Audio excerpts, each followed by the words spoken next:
तो लीजिए सुनिए आदर्श हिंदू होटल का 10वां अध्याय। लेखक विभूति भूषण बंदोपाध्याय।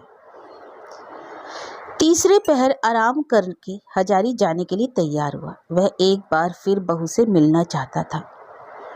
वह जानता है कि गांव में औरतें कड़ा पर्दा नहीं करती, खास तौर से ब्राह्मण कायस्थ के अलावा जाति की औरतें। अपने सीधेपन की वजह से लड़की हजारी को अच्छी लग गई और शायद रुपए पैसों के बारे में वह एक बार उससे बातें करना चाहता था। इस बीच उसने मन ही मन एक उपाय सोच लिया था। कुसुम और यह लड़की से अगर अपने रुपए उसे दे दे तो वह अपने सपनों को हमेशा पूरा कर सकता है। इनके रुपयों को वह डूबने नहीं देगा, बल्कि कई गुना बढ़ाकर इन लोगों को लौटा दे सकेगा। जब खाने बैठा तो हजारी ने ये सारी बातें सोचकर देखी। इन लोगों के घर से निकलकर वह बड़े रास्ते पर पहुंचने के लिए एक तालाब के किनारे से होकर उसको जाना पड़ता है। एक बड़े इमली के पेड़ और उसके चारों ओर जंगली पेड़ पौधे ने उस जगह को इस तरह ढक रखा है कि अगर वहां कोई छुपा हो तो बाहर का आदमी उसे देख नहीं सकता। तालाब के किनारे से आगे बढ़कर हजारी ने अचानक देखा कि वह लड़की इमली के पेड़ की छाया में उसी के इंतजार में खड़ी है। चल दिए काका जी? हाँ बेटा जाता हूँ। तुम यहाँ कैसे खड़े हो? आप इसी रास्ते से जाएंगे यह जानती थी, इसलिए खड़ी हूँ। आपसे तो एक बात कहूँगी। आपकी बनाई पंचमेल भुजिया बहुत अच्छी लगी है काका जी। हम लोग भी तो खाना बनाते हैं, रांधने का भला बुरा जानते हैं, लेकिन ऐसी रसोई मैंने कभी नहीं खाई थी। और दूसरी बात यह है कि मेरे रुपयों के बारे में आपको याद है ना? उसके बारे में आपको क्या करना है? आप तो जानते ही हैं कि लड़कियां अपने ससुराल वालों से ज़्यादा मायके के लोगों पर विश्वास करती हैं। वे रुपए इन लोगों के हाथों में पड़ेंगे तो 2 दिनों में ख़त्म हो जाएंगे। पर बेटा मैं तुम्हारे रुपए नहीं ले सकता, और लेकिन फिर अगर इस रास्ते से आऊँगा तो तुमसे मुलाकात करूँगा, और हो सकता है तब रुपयों की ज़रूरत हो, मुझे रुपए लेने पड़े। कितने दिनों में आएंगे यह तो नहीं कह सकता, समझो 2 महीनों में। पूजा के बाद कार्तिक अगहन महीने में मैं तुमसे मिलूंगा। तो फिर बात पक्की रही? हाँ पक्की। अब तुम जाओ बेटी, मेरी छोटी लक्ष्मी बेटी, सावित्री समान हो, आशीर्वाद देता हूँ। तुम्हारी बढ़ती जाओ। दिन ढल आया था। हजारी फिर राह चलने लगा। ग्वाले के घर के सब लोगों ने इस वक्त रुक जाने को कहा था, बहू ने तो खास तौर से, लेकिन रुकने का उपाय नहीं था। जब तक वह कोई इंतजाम नहीं कर लेता तो उसके मन में शांति नहीं मिल सकती। लड़की बड़े विचित्र ढंग की है, अबोध है, कुसुम जैसी अक्लमंद नहीं, फिर भी बड़ी अच्छी लड़की है। धीरे धीरे रास्ते के दोनों ओर के वन जंगल घने होते आ रहे थे। रास्ता नदिया जिले से ज्यों-ज्यों यशोहर जिले के पास होता जा रहा है, जंगल त्यों-त्यों बढ़ता जा रहा है। कहीं कहीं तो जंगल इतना घना हो गया कि हजारी को डर लगने लगा, कहीं दिन दहाड़े बाघ के हाथों न पड़ जाए। इन जगहों में लोगों की बस्ती ज्यादा नहीं थी, डर लगने की तो बात थी ही। शाम होने से पहले ही वह बालू बाजार जा पहुंचा। पहले जब रेल नहीं चली थी तब बालू बाजार बहुत बड़ा था। उसने गांव के बूढ़े लोगों से यह बात सुनी थी। अब भी पूरब की ओर से बहुत से लोग चाकदा की गंगा में शवदाह करने के लिए आते थे। उसी के चलते बालू बाजार अब भी टिका हुआ है। बालू बाजार देखकर हजारी को खुशी हुई। वह आग्रह के साथ देखने लगा। बचपन से सुनता आ रहा है, कभी देखा नहीं था, बहुत बढ़िया जगह है। तो यही है बालू बाजार। उसके एक ममेरे भाई ने यशोहर की और शादी की थी। जब उसकी बूढ़ी सास की मौत हुई तो लाश लेकर इसी रास्ते से आते हुए बालू बाजार के पास भूतों से भेंट हुई थी। उसी ममेरे भाई के मुंह से यह कहानी उसने 2-3 बार सुनी थी। घूम फिरकर हजारी बाजार की दुकानें देखने लगा।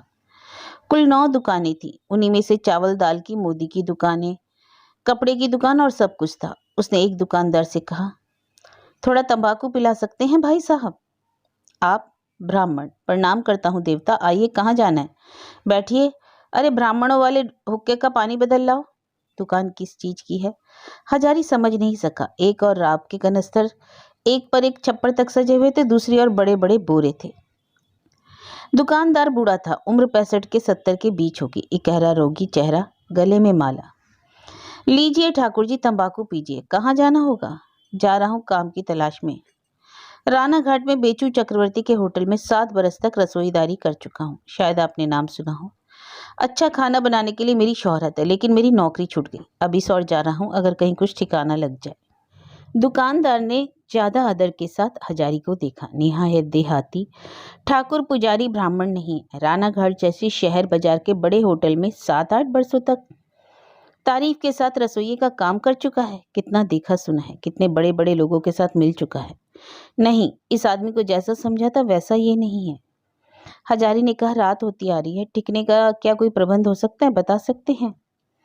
दुकानदार बहुत खुश होकर बोला, इसमें क्या है, यहीं रह जाइए। इसके पिछवाड़े खपराइल की एक अच्छी खासी कोठरी है, एक चौकी भी पड़ी है, कोठरी में खाना बनाइए, चौकी पर सो जाइए।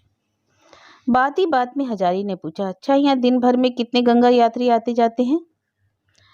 बालू बाजार के अब वे दिन नहीं रहे। पहले तो दिन रात भर में 8-10 गोल और एक एक गोल में 10-10 12-12 व्यक्ति आया करते थे।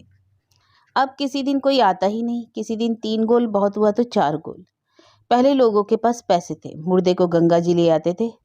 अब तो उतना पैसा नहीं है, किसी के मरने पर नदी के किनारे, नहर के किनारे या यहाँ तक कि झील के किनारे भी जला देते हैं।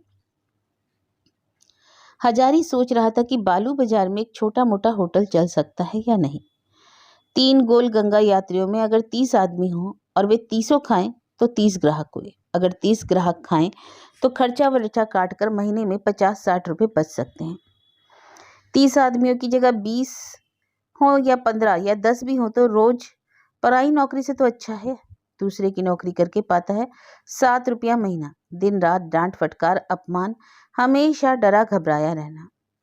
जिस होटल में 10 आदमी भी रोज खाएंगे उसमें महीने में कम से कम 12-13 रुपये तो निकल ही आएंगे। अगले दिन सवेरे उठकर वह गोपाल नगर की ओर चला। पास में अभी पैसे काफी हैं, 5 रुपये हैं, कोई चिंता नहीं। कल रात को दुकानदार ने चावल दाल हड़िया खरीद देना चाहा था, हजारी राजी नहीं हुआ, उसने खुद ही पैसे खर्च किए। दोपहर की धूप बहुत तीखी हो गई, सुनसान रास्ता, दोनों तरफ कहीं घना जंगल, कहीं खुला मैदान। खेतीहरों का एक आध गांव छोड़कर कहीं बस्ती नहीं दिखती। 2 घंटों तक चलने के बाद हजारी को प्यास लगी। कुछ दूर एक छोटा सा तालाब देखकर उसने किनारे बैठने ही जा रहा था कि उसने देखा तालाब के किनारे एक मटियाले रास्ते खाली बैलगाड़ी उतर रही है। गाड़ीवान को पुकार कर उसने पूछा, पास में कोई गांव है भैया, जरा पानी पीना है, ब्राह्मण हूं। गाड़ीवान ने कहा, मेरे साथ आइए ठाकुर जी, पास ही श्रीनगर शिमला है। मैं ब्राह्मण ही के घर जाऊंगा, यह उन्हीं की गाड़ी है, गाड़ी पर आ जाइए। हजारी ने श्रीनगर शिमला का नाम सुना था। गाड़ी जब गांव में घुसी तो उसने देखा गांव नहीं है तो सुनसान जंगल है। दिन इतना चढ़ाया है लेकिन गांव में अभी सूरज की रोशनी नहीं पहुंची, सिर्फ आम कटहल के पुराने बगीचे हैं, बांस के झोंप है और मोथे का जंगल है। एक गृहस्थ के घर के सामने जाकर गाड़ी खड़ी हुई। गाड़ीवान के पुकारने पर घर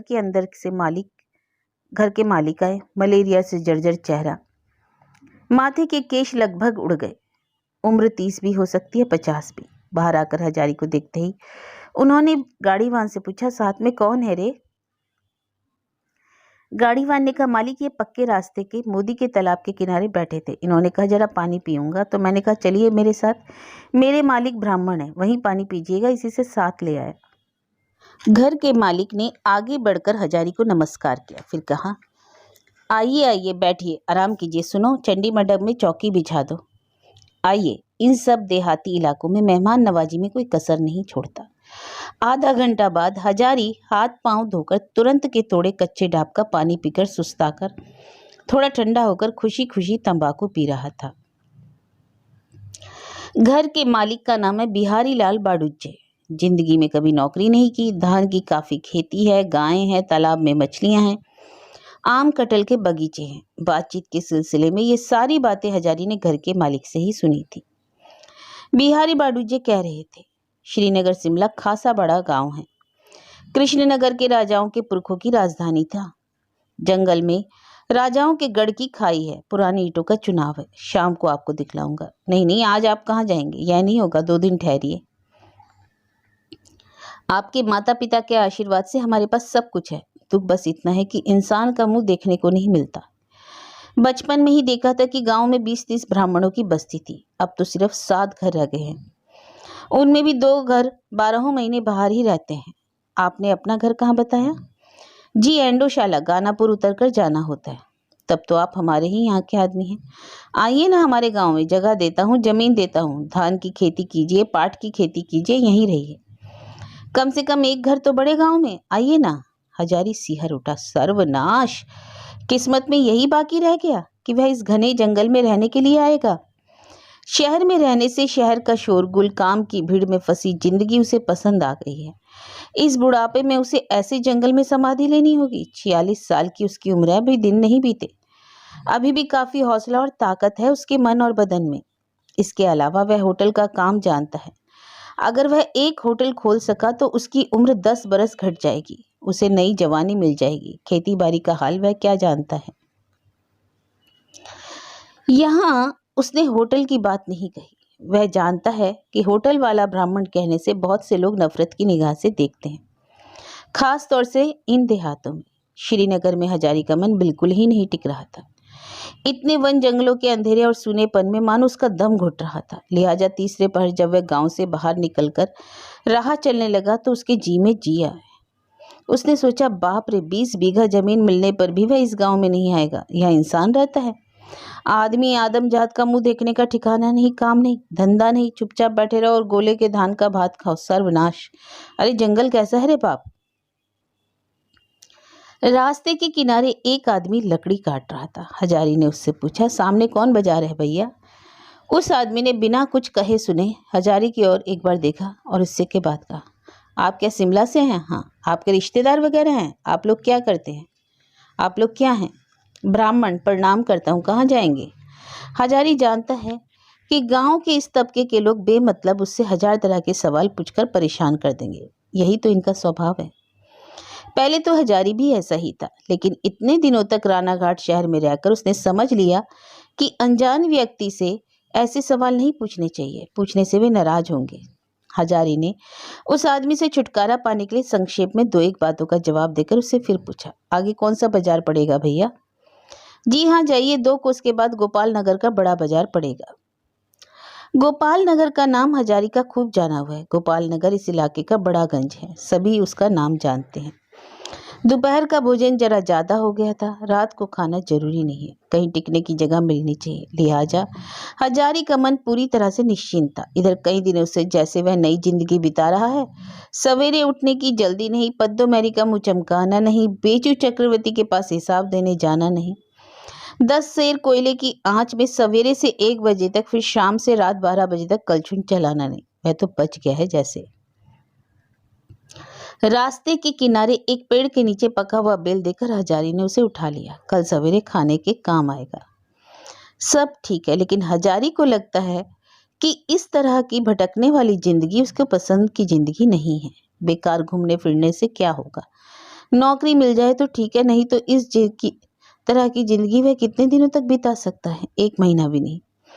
वह काम चाहता है, मेहनत करने से वह नहीं डरता। वह चाहता है काम में लगा रहना, 2 पैसा कमाना, नाम, उन्नति। इस उसके घर खा पीकर राह बाट में वक्त बर्बाद करना वह नहीं चाहता। गोपाल नगर बाजार पहुंचते ही दिन ढल गया। काफी बड़ा बाजार है, छोटी बड़ी बहुत सी दुकान है, बेशक अच्छे रोजगार की जगह है। हजारी ने कपड़े की एक बड़ी दुकान के सामने वाले ट्यूबवेल में हाथ मुंह धो लिया। पास ही एक काली मंदिर था। मंदिर के चबूतरे पर बैठकर शायद मंदिर का पुजारी हुक्का पी रहा था।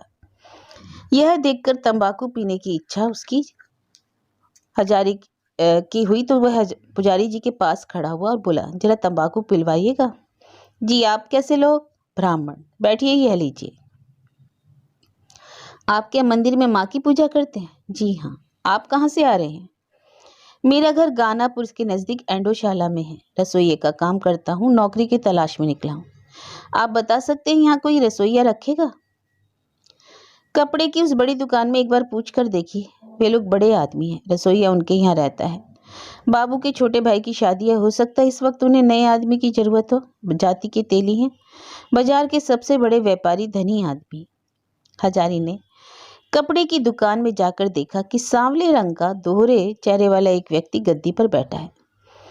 किसी के कहे बिना भी यह बात मालूम हो जाती है कि वही दुकान का मालिक है। हजारी को अंदर आता देखकर उसने कहा, आइए आइए, क्या चाहिए? उधर इधर उधर से आइए। अरे देखो तो वे क्या लेंगे?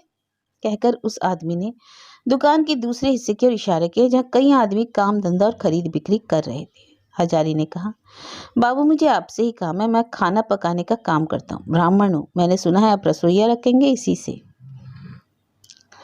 ओ, आप खाना पकाएंगे? बढ़िया खाना बनाना जानते हैं। इससे पहले कहाँ थे?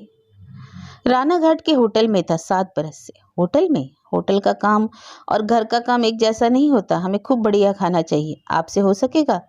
कलकत्ता से अक्सर रिश्तेदार आते रहते हैं। हजारी ने हंसकर सोचा।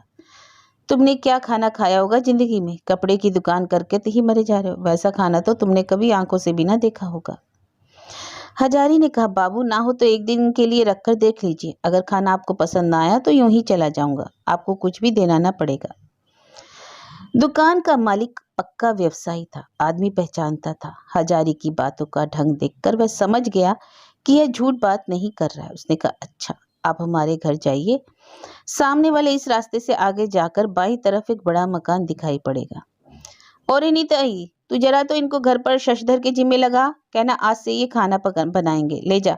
लेकिन ठाकुर जी, तनख्वाह वगैरह काम देखने के बाद तय किया जाएगा। हाँ, यह बात 2-4 दिन बाद होगी। ले जा। पहले दिन से ही हजारी ने सबका दिल जीत लिया। घर के मालिक ने 10 रुपये तनख्वाह मुकर्रर कर दी और उनकी स्त्री लगभग 12 महीने बीमार रहती थी। उठ बैठ सकने के बावजूद वे घर का काम धंधा ज्यादा नहीं देखती। 2 बेटियों की शादी हो चुकी थी।